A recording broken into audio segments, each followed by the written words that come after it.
Hello everyone, welcome to install Mania. In this tutorial, I will going to show you how to add phpMyAdmin on Laragon. From Laragon dashboard, we see an option called database.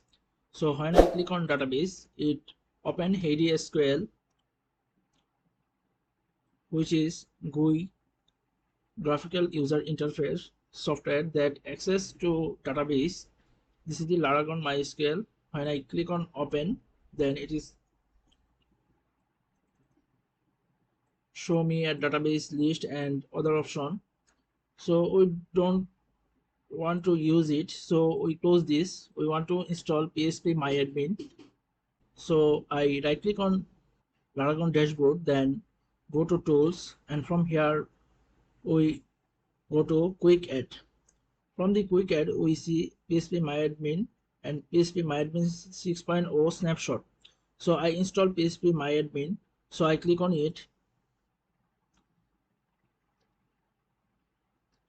It will download and installing necessary file for phpMyAdmin. It will take few times. So installation is completed and it is automatically open localhost / phpMyAdmin to access database via phpMyAdmin.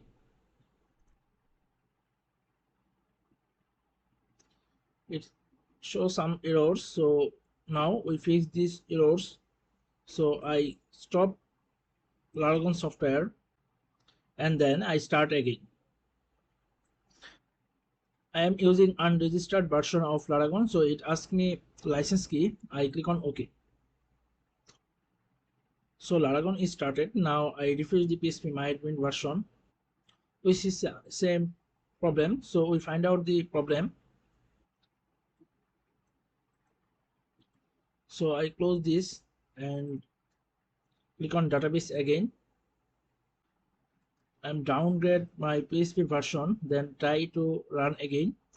So I downgrade to PHP 8.3. Stop Laragon and again start all service. Yeah, the issue was PHP version issue. So I log into phpMyAdmin with username and password. I type password root and click on login. Yeah, now I can access my database using phpMyAdmin. From here we see that this is the phpMyAdmin version 5.2.2, which is old version run with PHP 8.3.16. So that was my video. In this video I will show you how to add phpMyAdmin to Laragon, and we fixed a error that was PHP version error. So if you like this video, please hit the like button. If you watch this video on YouTube, please subscribe my YouTube channel. Thank you for watching this video.